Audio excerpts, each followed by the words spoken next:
Okay, guys. Hi, guys. Welcome back to you. Hi, guys. Welcome back to my YouTube channel. This is Teacher Jam, Lokbaning Gusto. Hello, guys. Ito na naman po tayo para sa another learnings natin ng Cookery NC2 Module 6, Prepare and Cook Seafood Dishes. Last time, we have been discussed about the prepare vegetable dishes. Okay, I would like to clarify something lang po about dun sa last part of my content ng prepare vegetable dishes about dun sa the individual na home laboratory about the yung po sa choices na sweet glazed potato. Although although the sweet potato belongs to the tubers family, the vegetable tubers family. So I would like to clarify something na overlook ko po kasi yung kasi nung araw rin ay ang may mga ginagawa ako about dun sa amin sa may ginagawa akong parang module. So may part na ako dun sa dessert. So nagkamali po ako doon na nailagay ko siya dun sa vegetable dishes. Although nga po, though the sweet potato is belong to the family of vegetables na tubers, ay nangyari lang po ay kasi kapag niluto natin yung sweet potato, yung kamote natin, nilagyan natin ng glazed na caramelized na sugar. So, mangyayari po siya ay nagiging dessert na siya. So, kumbaga, from the local dessert natin dito sa Pilipinas, ng mga Pinoy, so siya ay belongs to the dessert. Although hence it is still vegetable. So, nagkaroon lang po ng kaunting error. So, nito ko lang po na-review ulit. So, yan. Sorry po para dun sa nakapanood at baka kayo na-confused na bakit glazed sweet potato yung nasa vegetables. So, ika-clarify ko lang po. So, you may delete that. Kumbaga po ay depende po sa ingredients na gagamitin mo at sa ways of cooking o sa paraan ng pagluluto. So, yun lang po. Yun lang po yung gusto kong i-clarify para sa aking mga subscribers at manonood. So, yan po. Pasensya na po at talaga lang medyo alam niyo, may medyo talaga nakakatuliro at medyo busy-busyhan po tayo pagdating sa mga gawain na yun. Nalilito na, mali-mali na. Well, anyway, at least I have time para po makorek ko yung aking mga, kumbaga, a little bit mistakes. So, wag na pong mako-confuse, okay? So, thank you po at pasensya. So, let us now move on po para sa ating another episode.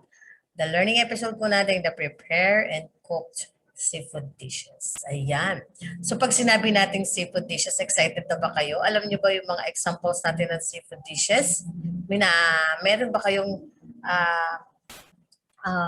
maaalalang ano ba ang niluluto ni nanay na seafood? Yan. So pag sinabi natin seafood, yan yung mga lamang dagat. Ayan, ang dami-daming laman dagat.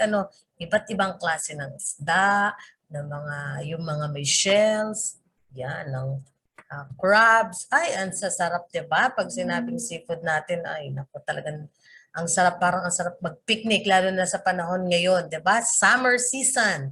Summer season, pero tayo ay may klase. Kasi nga po, diba, na iba nga yung ating season ng pagpasok. So, tayo po ay akmana, kumbaga sa pagpasok natin, akmana tayo, tulad na tayo sa ibang bansa. Naisunod na rin, kumbaga naisunod na. So pero kung hindi nagkaroon ng COVID o pandemya, siguro ay unti-unti na tayo nag-a-adjust din ng time para makasunod na tayo sa ibang bansa na ganito yung season ng talagang pagpasok. Kapag summer sa kanila, talaga ay may pasok. Ano po? Well, anyway, too much talking for that. So tayo po ay move na. So in this module was designed to retain with you in mind. It is there to help you to master the nature of cooking. The scope of this module permits to be used in the many different learning situations, and the language used recognizes the diverse vocabulary level of students, and the lessons are arranged to follow the standard sequence of the course. But the order in which we read them can be changed to correspond to the textbooks you are using now. So you're about to learn. So ang ating pong lesson, the tools and equipment needed, the types of seafood, shellfish, and finfish, and others, the variety of fish structure, body shape, market forms, fat contents, water source, processed fish, and others, market forms in the fish and fish products, fish cuts, and the composition and nutritive value of fish, like this into the scaling, the cutting of tails, the fins, and eviscerating, cleansing, and the canning. And after going through this module, e-module, every students are expected to prepare the kitchen tools, equipments, and ingredients based on the required standard and identify the types, varieties, market forms, nutritive value, and composition of fish and seafood, and assemble the ingredients according to the recipe standards or enterprise standard, and identify the steps in processing the fish. So yan po yung ating gagawin all through out. Okay. So, pag sinabing seafood, it is any form of a sea life regarded as food by humans. And seafood includes fish and shellfish. And the shellfish includes various species of mollusk, crustaceans, and echinoderms. A wide variety of fish and seafoods are available in the market from in many different sources. There are so many methods of cooking seafood. Most of them are fast and easy, making them the perfect choice for a quick and healthy meal. And to this lesson provides information about the fish, the shellfish, and the ways of preparing and cooking fish, and along with some of the most popular seafood recipes and presenting and storing the seafood. So, can you guess the missing letters, guys? So, I know na kayang-kaya nyo itong sagutan, guys. So, let us do this now.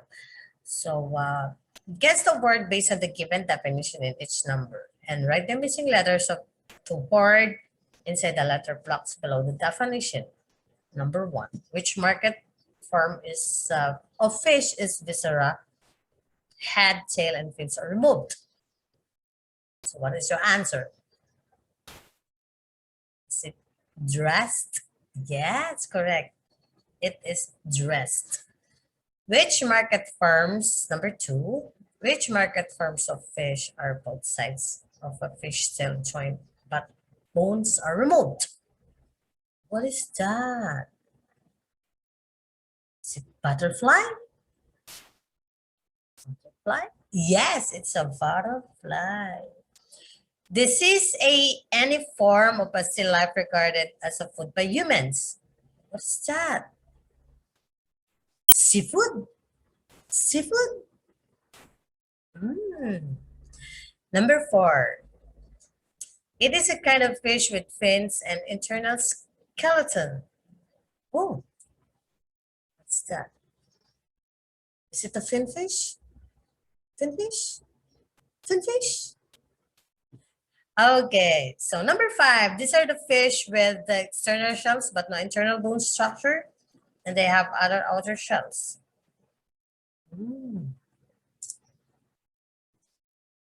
Is it a shellfish? Shellfish? Shellfish? Okay, so tingnan natin kung tama lahat ng ating mga gines. Okay, so let us now move. So, perform the mise en place, learning outcome number 1. Ayan. Guys, finfish with the fins and internal skeleton. So, saltwater fish. So, as you can see on your screen, so we have the flatfish, flounder, and sole. So, the round fish, black sea bars, bluefish, cod, and grouper. The freshwater fish is the catfish, the eel, and tilapia, or we call sometimes plapla. Okay, number 2, shellfish, fish with external shells but not internal bone structure. They have hard outer shells. Yan. So we have 2 classifications of shellfish. We have the mollusks and the crustaceans. Pag sinabi nating mollusks, these are the subsea sea animals. The bivalves, they have a pair of hinge shell clams oyster. Univalves, they have a single shell abalone. and the cephalopods, octopus, and the squid. So these are the samples natin. Ito, nakatikim ako nito sa Bacolod, sa Cebu. Na ako'y nanggaling way back, ang tagal na nun. Siguro mga 7 years ago, 8 years ago. Ewan ko, basta matagal na yun. Ay, ang sarap-sarap. Grabe, ang sarap niya. Ito ko natikman yan, ang sarap-sarap. Anyway, so the crustaceans. So crustaceans are animals with segmented shells and jointed legs like the shrimps and the crabs. Ayan. Ay, ang sarap ng hipo, lalo na't fresh. Ito naman, gusto ko itong kainin. Ito yung nakakagutom kainin. Bakit? Kasi, takam ka na. Talagang eager ka na, sarap na crave ka ng kainin siya, pero hindi mo makain kasi nga kailangan mo pantanggalin sa kanyang dun sa kanyang dun sa kanyang shell, tatagalin mo pa, ayan, talaga nakakagutom. Tapos with yung sausawan mo na suka na may maanghang, tapos may sibuyas at saka bawang. Ay, ang sarap-sarap, diba? Ang sarap, nagugutom ako. Ang sarap nitong kainin, lalo na kung nasa beach ka, nagpipiknik ka, diba? Tulad nitong panahon ng season ng May, summer. Ay, ang sarap-sarap, diba? Mag-swimming, tapos ang kain mo, more on seafood. Ay, diba? Ang sarap. Tapos may mga gulay, prutas, tapos mag-swim ka, ay, sa beach. Ay, ang sarap. Tapos iinom ka na malamig na juice. Ay! Wala, basag. Hindi pwede mag-picnic ngayon. Mababalita, di ba? Okay, anyway, so guys, dito, ano ba yan? Nawawala ako kasi parang gusto ko mag-swim. Kasi di ba ganito panahon, summer na.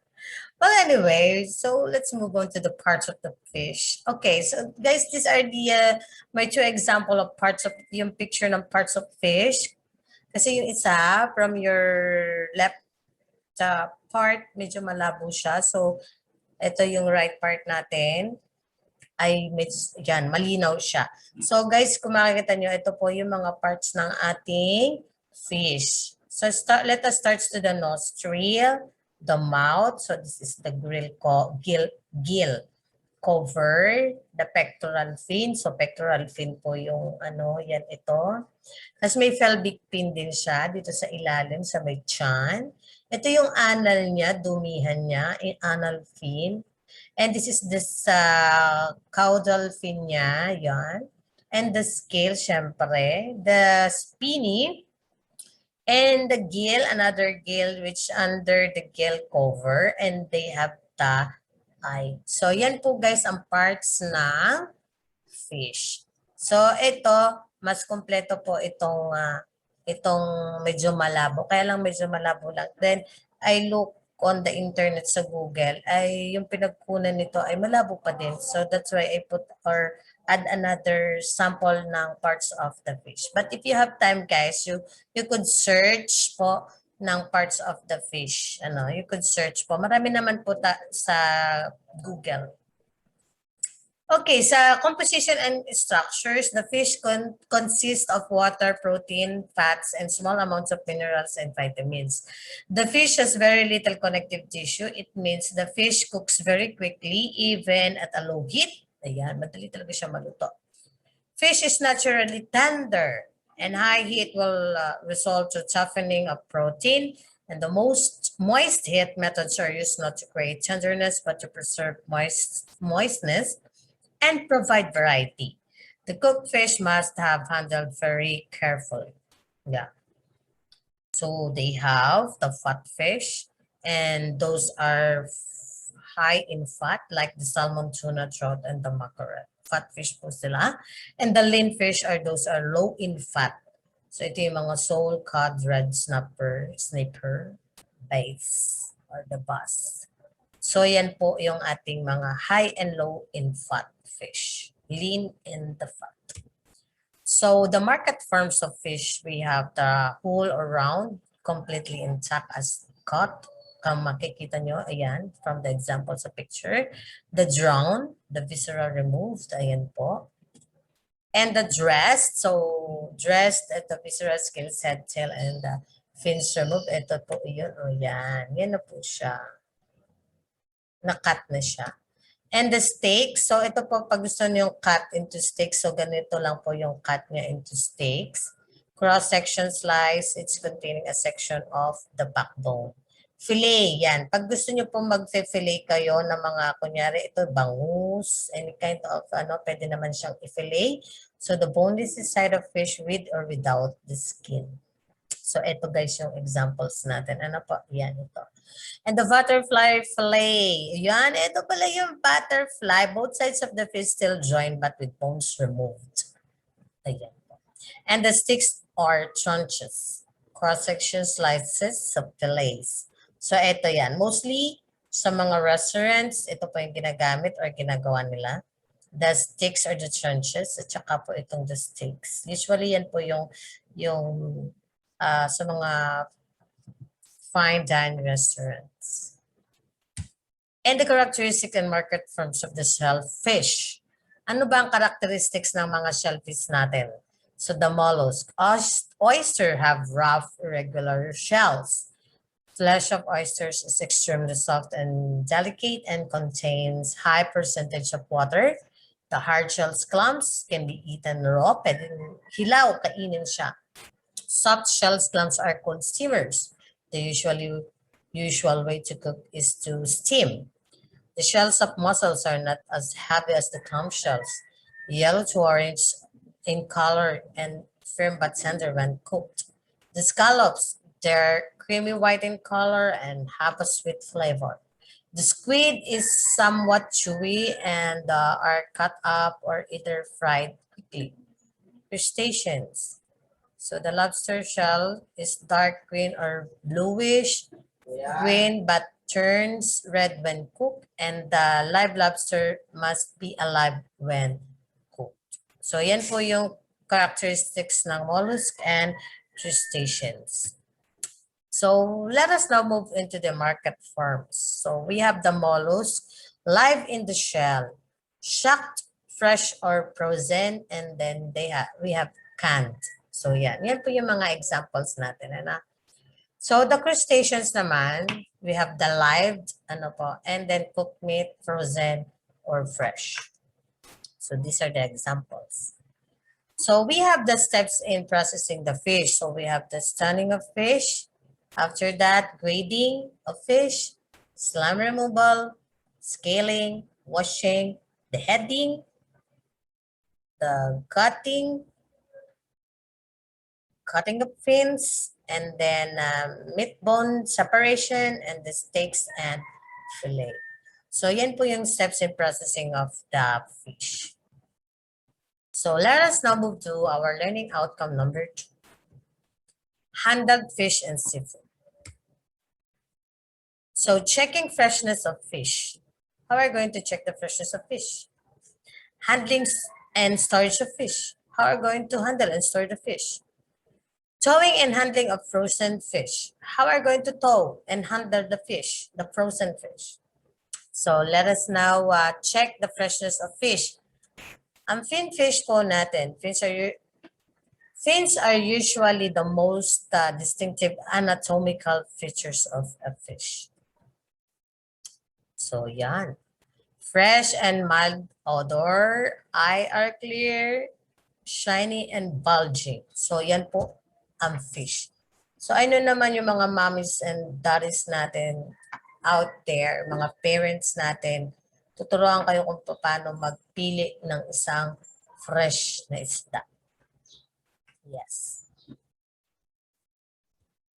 Red or pink gills. Yung hasang po, red or pink. Pag putla, alam nyo na, hindi siya fresh. Texture of flesh is firm and elastic. Ayan, flesh is firm or elastic. So yan pa example natin ng isang fresh na isda. Ito po yung shiny scales and tightly cling on the skin. Ayan, shiny, very shiny siya.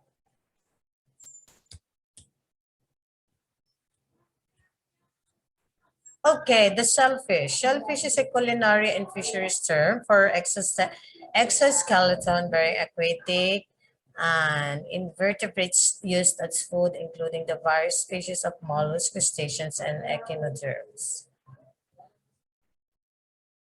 Okay, oyster clams mussels in the shell must be alive and tightly closes shells when just jostled.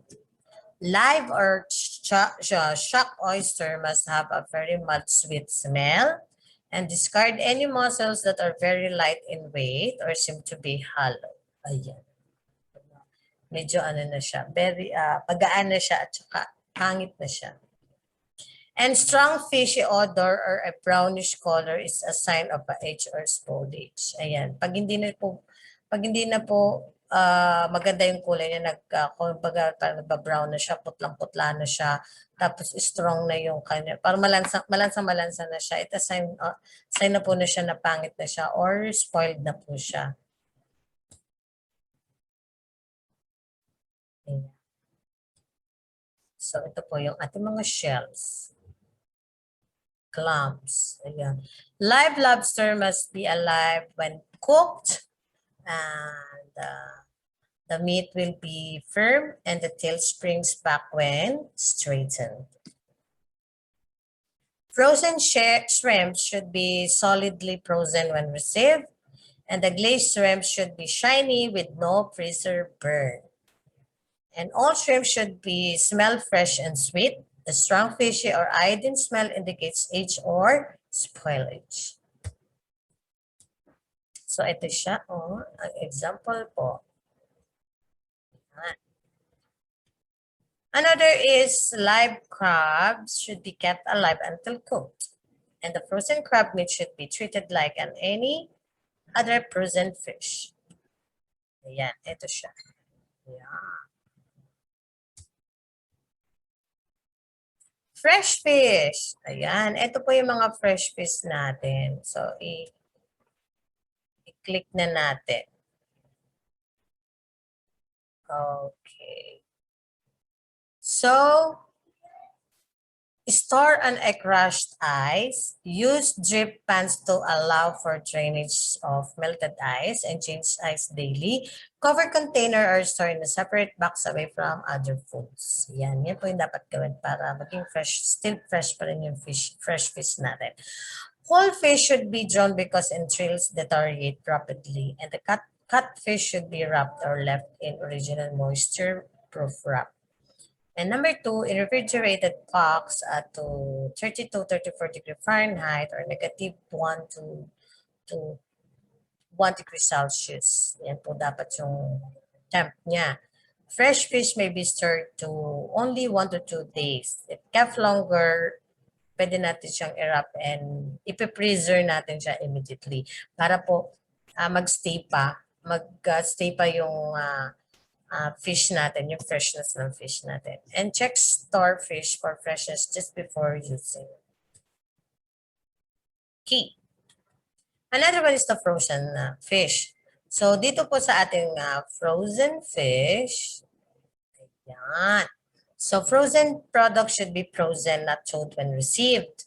Items should be well wrapped with no preserved burns and store at 0 degree Fahrenheit or negative degree Celsius or colder po. And then the maximum storage time natin sa fat fish is for 2 months and the lean fish is for 6 months. Pag fat fish po, ito yung mga fat fish natin, yung kaninang nabanggit ko po, ay 2 months. Pag lean fish po, ito yung mga lower in, it could be stored in 6 months. And the rotate stock po natin is dapat ay first in, first out. So kung ano yung ating unang binili, yun po yung ating unang gagamitin. At yung huling binili, yun naman yung i-store natin. And then magamit natin for the next batch po. Paano tayo mag-tow at handle ng frozen fish? Ito naman siya. Okay, i-flash muna natin. Okay. So thaw in a refrigerator, never at the room temperature. If fresh for time, keep it in an original moisture-full proper and thaw under cold running water. So yun, pwede po natin ilagay lang siya dun sa ating lababo, buksan yung gripo, ayan. Kaya po natin siyang mato under the cold running water. Yun po yung way natin kung paano tayo mag-thaw. Small pieces like fillets and sticks can be cooked from frozen state to prevent excessive drips and drip loss. Large piece should be thawed for even cooking. Yeah. And the fillets that are to be breaded can be partially thawed. Ithawed nyo po muna. And then handled thawed fish do not refresh. Huwag na po natin i-refreeze. And the breaded, buttered, and another frozen prepared fish items are mostly cooked from frozen state. So, ayan po. Yan, nasa running water lang siya. Mussels. Ayan. Ito po yung mga belongs to the shellfish. So, it be kept or keep refrigerator to 32 to 35 degree Fahrenheit or 0 to 2 degrees Celsius and protect from light and store in the original sack and keep sack damp. Yan po yung how we're going to store our mussels. So yan, ito naman yung scallops natin. So the scallops, shuck scallops can be cooked without further preparation and keep scallops covered and refrigerated to 30 degree Fahrenheit to 34 degree Fahrenheit and do not let them rest directly on ice or they will lose flavor and become watery. So, yan po yung dapat natin gawin sa ating mga scallops.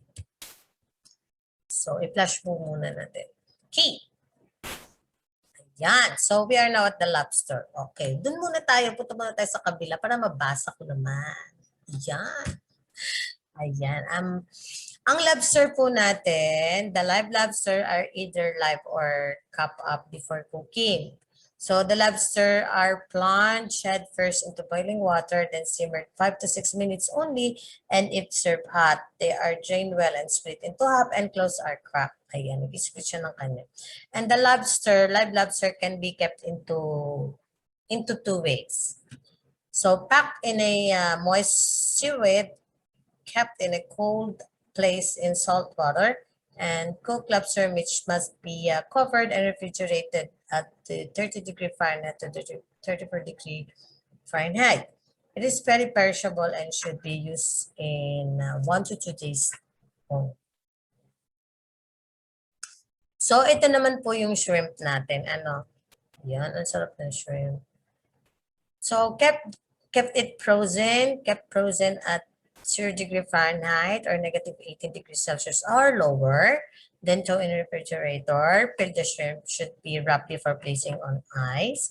And shrimp should be or served hot, must be peeled and divide before cooking. And the shrimps to be served cold must be peeled after cooking to preserve the flavor. Ayan. So, ito naman yung crabs natin. So, ang crabs natin, live crabs should be kept alive until cooked. Ayan, dapat buhay talaga siya. And the frozen crab meat is very perishable when thawed. It must be treated like any other frozen fish. One time ay bumili ako ng matagal na iyon, di pa ako masyado familiar sa kung paano ba i-take care ang mga crabs, yung mga mussel shells, yan. Scallops. So, one time nagbili ako ng crab. Yung, hindi ba ganyan kalalaki, yung tama lang. Tapos ay hindi ko agad siya niluto. Tapos hindi ko siya nilagay sa salted water. Ayun, tapos dinrain ko lang siya, walang tubig, nilagay ko lang siya sa rep. Sa rep nga. Tapos yung kinabukasan, niluto ko na siya. Yak, ang baling sobrang baho at saka spoiled na talaga siya.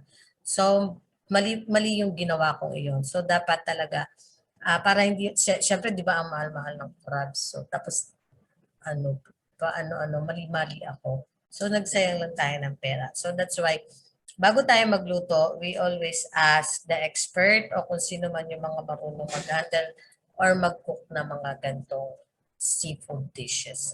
So, dapat lagi tayo magtatanong para hindi nasasayang ating money. Well, anyway, so let us now move to the learning outcome number 3. So we have the plate, present, fish, and seafood dishes. Paano ba tayo mag-present, mag-plate ng seafood or fish dishes? So yan. Why is food presentation is so important?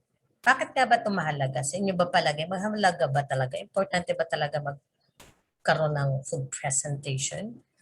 Yes, because because it is essential to the success of the dish as it tastes and flavor. The way the food looks in the plate is what tempts our eyes and makes you want to taste it. Imagine how your room looks when it's messy and how it looks when you clean it up. The same ingredients, different results.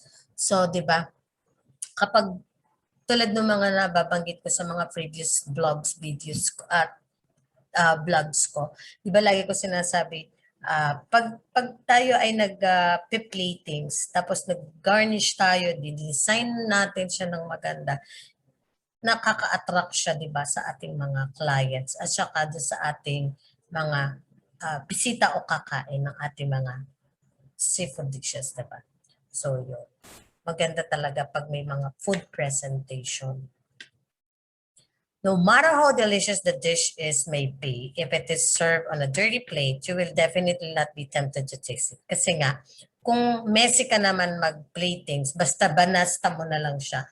So, do you think may engganyo ka pa bang kainin ito? So, definitely not. So, that's why the presentation or the food presentation is so important. Okay, now.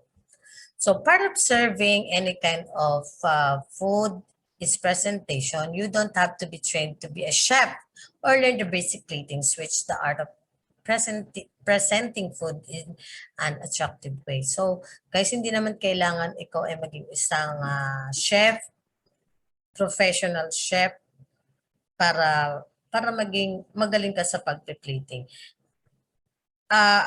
Learning the basic platings is very easy and kumbaga, you should follow kung ano yung tinuturo sa'yo.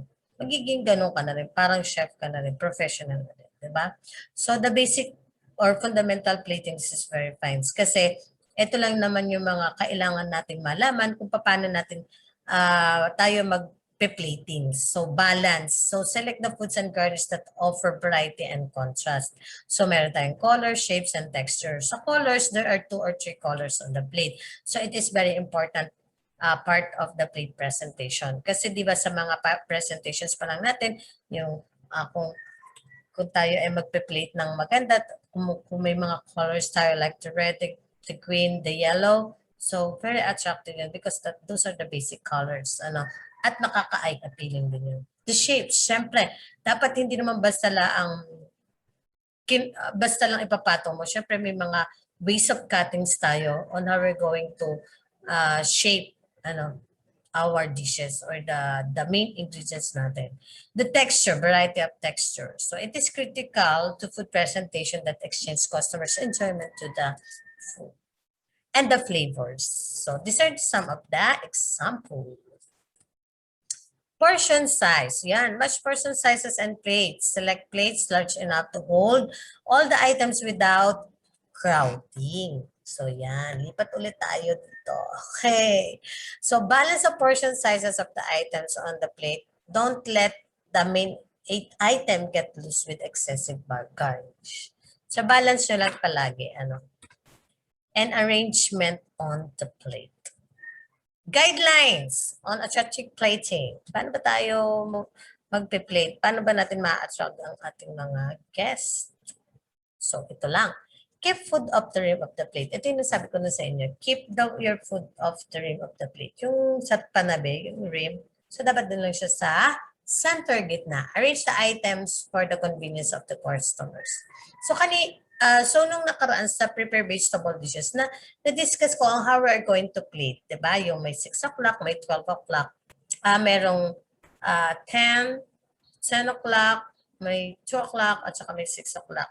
So, kung paano natin i-arrange yung ating pagkain, diba? So, yes. Next, nasa na? Keep space between items. Each item should have its own identity. Ayan. Dapat daw ay may space. Do not overcrowd o huwag mong pagsiksikin. Yeah.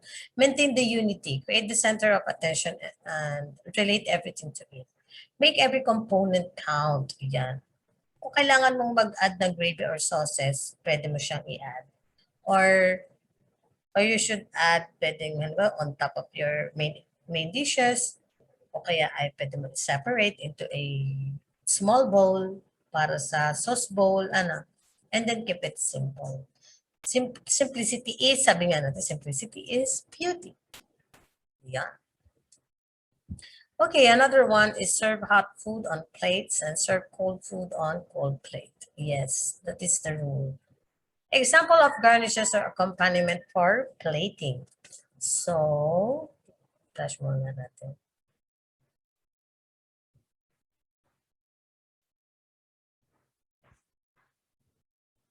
Okay, so we have so many French words here. So, bouquet of vegetables, jardiniere, garden of vegetables, clamart, peas, cressy, carrots, doria, cucumbers are cooked in butter.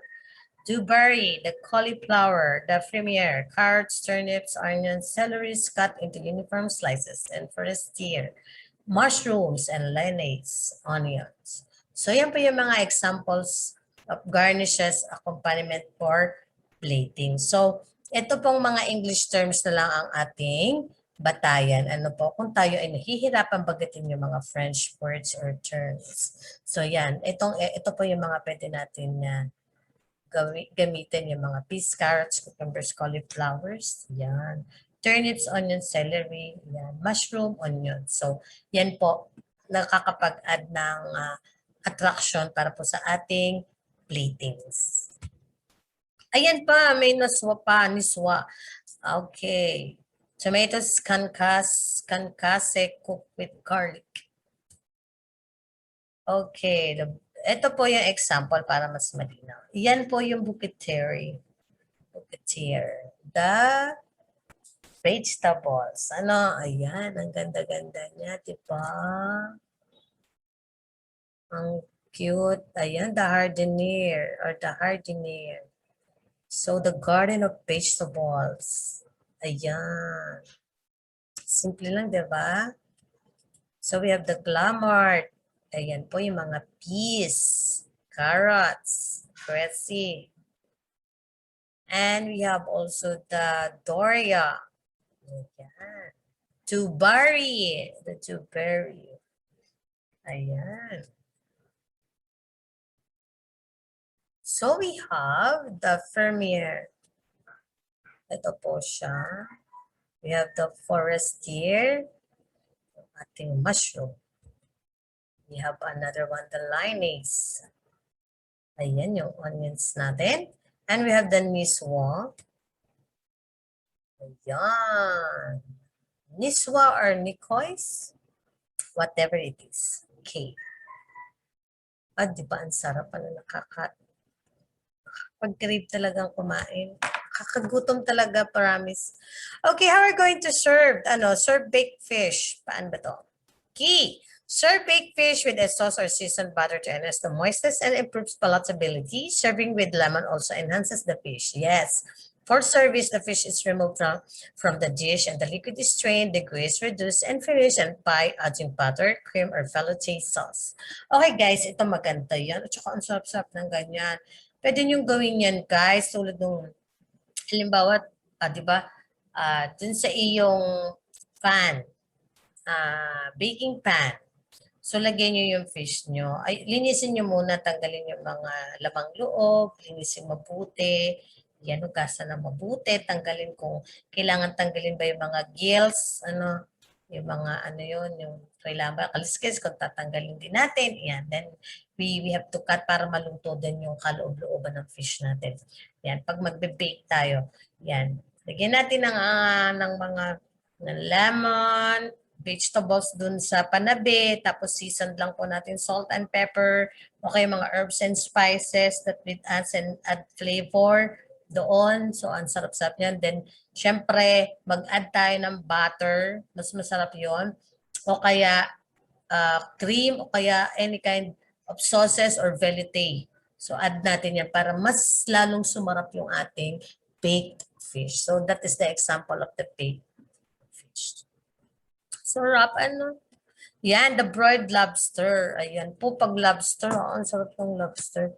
So, ito po, serve immediately with melted butter or appropriate sauce or garnish. Ang sarap-sarap nila pag bagong luto talaga, tapos with sauces. Ang sarap-sarap nilang kainin. Yan. Ay, nako, nakaka-crave na. Gugutom na po ako, promise. Serving sauteed and pan-fried. Ayan. So, pwede pong ganito ang gawin nyo.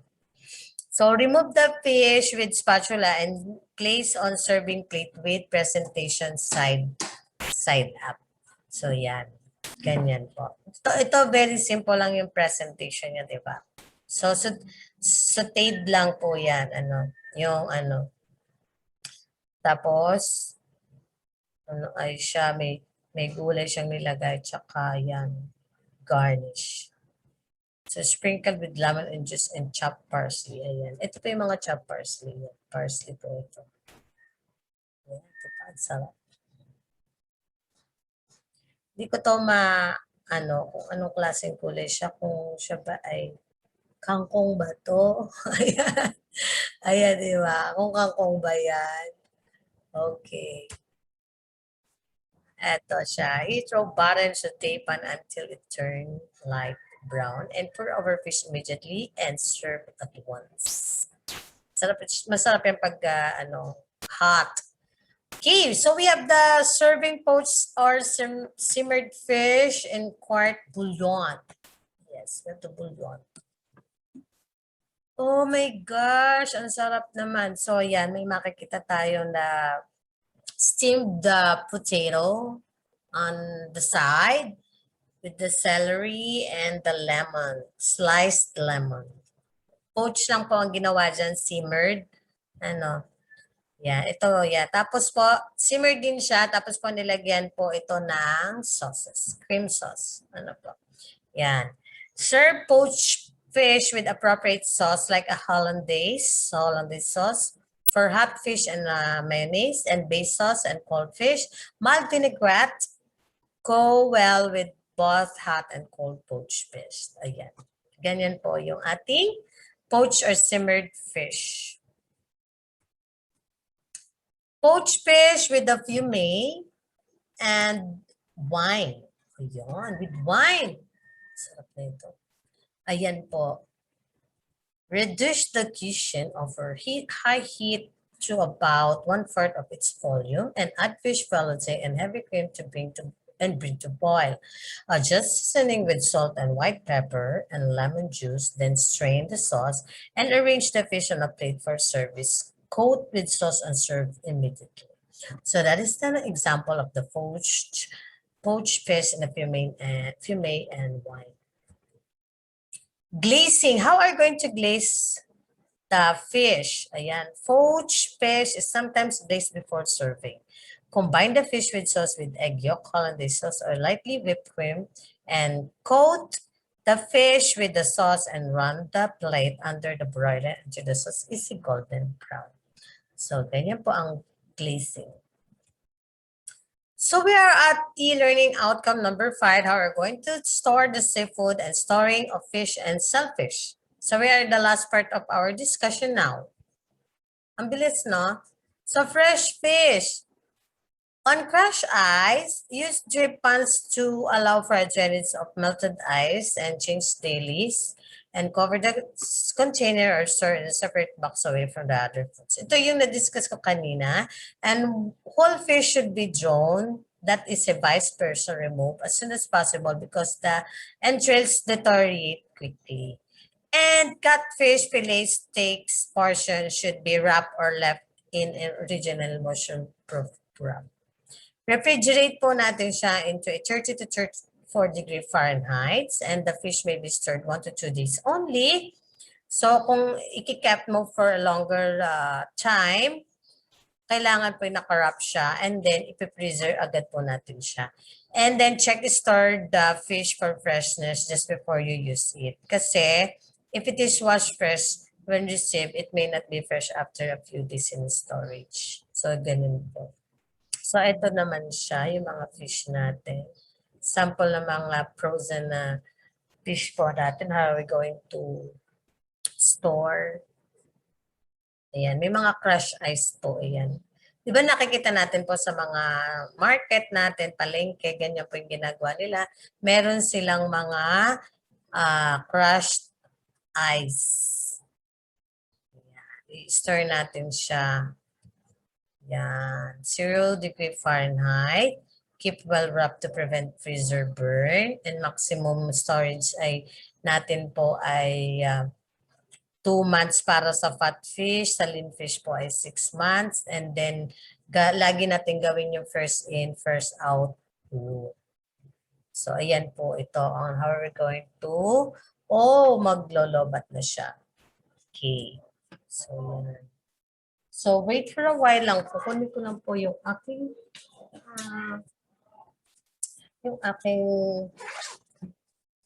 charger. Baka po bigla siyang mamatay. So, okay. Ano naman tong shellfish oyster? Okay. I-flash out muna natin siya. Sorry po. I-flash natin.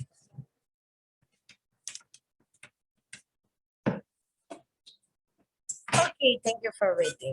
So, keep live oyster in a cold, wet place in the cartons or sacks. Ayan. And then store fresh shock oyster in the original container in refrigerator at the 34 degree Fahrenheit.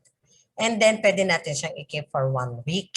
And then, keep the frozen oysters in a freezer for about 18 degree Celsius, negative or 0 degree Fahrenheit or colder then until it is ready to use. So, ganito siya. Yan. Ganyan po. Sarap nito. Sarap nito. Steam or baked. Lobster and shrimp, paano natin siya i-store? So, store at 0 degree Fahrenheit.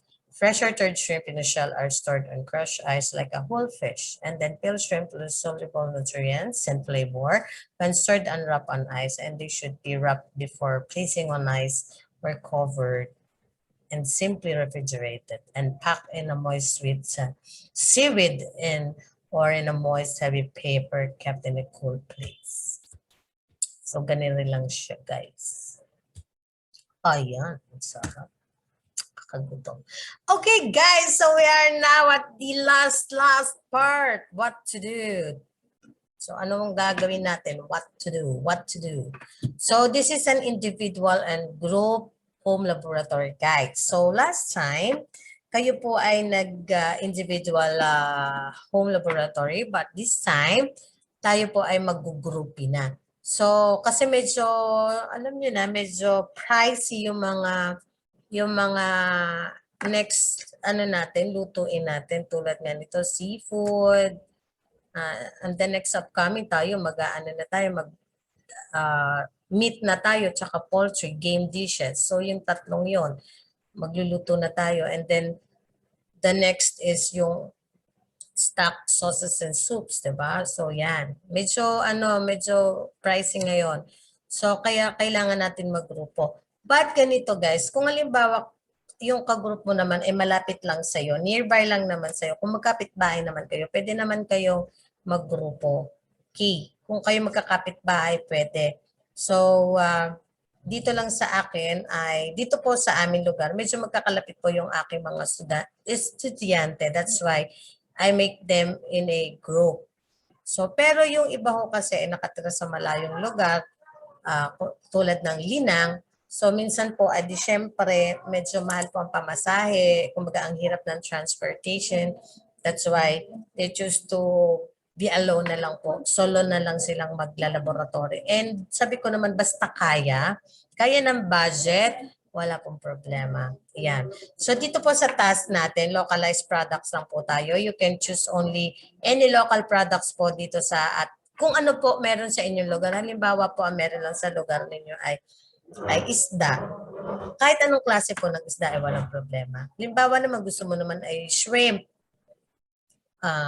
pusit, yung mga shells, tahong, scallops, yan. Kahit ano po pwede naman. Basta po luto kayo ng seafood na naaayon sa inyong kagustuhan at kaya ng inyong budget. Ano po? So, pili ka ng iyong makakagrupo sa pagluluto, 4 hanggang 5 na miyembro lang sa bawat grupo. Pumili ng isang leader ng inyong grupo at 4 na miyembro. So, 5 po sa bawat grupo. Or kung ikaw naman ay halimbawa ay kung kaya mo naman mag-solo at hindi makigrupo, ay okay lang basta kaya ng budget at kaya lutuin. So, pwede kayong mag-ask ng help sa inyong mga magulang at sa mga eksperto kung paano lutuin kung anong man gusto nyo o desired nyong dishes. Okay. So, here are the list of examples of seafood dishes. Pipili kayo dito sa ibaba ng isang gusto mong lutuin na dishes. Prepare, present, and cook seafood dishes according to your choices. Choose only one in any of the following dishes. Guys, ito yung napili ko lang para hindi kayo mahirapan. Siyempre, ito medyo madali lang talaga. Fried fish or seafood. Ano po, kahit ano, basta fried, walang problema. Grilled fish or seafood. Pwede din yun. I-grill nyo. Steamed fish or seafood. Yan. So, di ba napakadali lang ng pinapagawa ni teacher? O kaya kung gusto nyo tulad nung nabagit ko kanina, baked. Yan. Pwede yun, baked fish or seafood. Pwede kayong mag-baked fish or seafood. Kahit ano, pwede naman. Basta kakayanin natin ha. Kakayanin nyo, guys. And task 2 po, ano ang dapat natin gawin? So, take or took a picture with you of your cooked seafood dishes. Kasama ka sa picture guys ha, while you are cooking. Before, during, and after. And then po, edit or collage it and post it to our FB page. O kaya Facebook page po kayo or group page, i-post nyo po doon at i-present nyo kay teacher. Kung wala naman, pwede nyo pong isend na agad sa messenger ni teacher. Ayan. So, but, syempre po, tanungin nyo pa rin o si teacher po, ang inyo pong cookery teacher pa rin, masusunod kung ano po ang gusto niyang ipagawa sa inyo. Ito pong ay guide ko lamang para naman po sa aking mga dear beloved students. Ano ba? So, halimbawa, sa akin po kasi nung first sem namin ay lagi kami naka-video. So, kasi po nag-tie up ang MIL, yung Media Information Literacy, nag-tie up po kami kasi kaya po, kumbaga, more on video sila. So since tapos na po ang kanilang MIL subject, so para po hindi na hassle, so that's why po picture-picture na lang po yung aking pinagagawa sa aking mga bata. Basta kasama po sa picture at ginagawa naman ng bata yung task na kailangan gawin. So yan lang po yung task 1, task 2 para dito sa ating preferred fish and seafood dishes.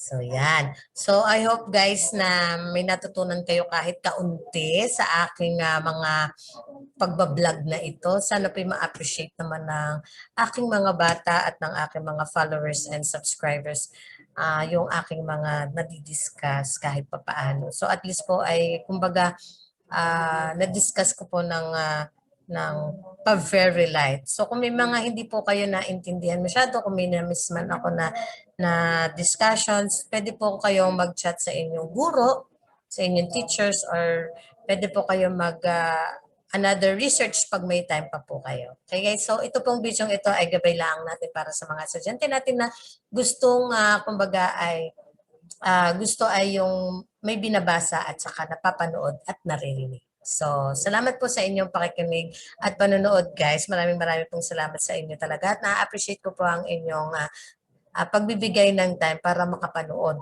sa aking mga learning episodes. So maraming pong salamat guys. So I hope to see you soon guys. So ang ating pong kasunod na lecture ay prepare, present the stock soup and sauces. So yun po yung discussions natin for the next week. So ang madali lang po itong ating gagawin. Napakadali na po guys. Kayo ay hindi mahihirapan. So this time po, ipe-prepare ko na po yung PowerPoint presentation para po sa ating kasunod na learning episode ng stock soup and sauces. Then sa kasunod na linggo po ay poultry dishes, yung duck, game, ayan. Yan po yung didiscuss natin. And then the meat, yan, meat. Yan po yung last part na po. So ibig sabihin po finals na natin yung pagluluto natin ng meat dishes. O di ba? Ilan learning episodes na lang? 3 na lang pong learning episodes ang natitira para for the second quarter of second semester. O di ba? Guys, ang bilis-bilis ng panahon graduation na. So guys, kayang-kaya natin to. Huwag susuko. Malapit na. Okay? So, salamat po. Keep safe, everyone. Bye po. Thank you.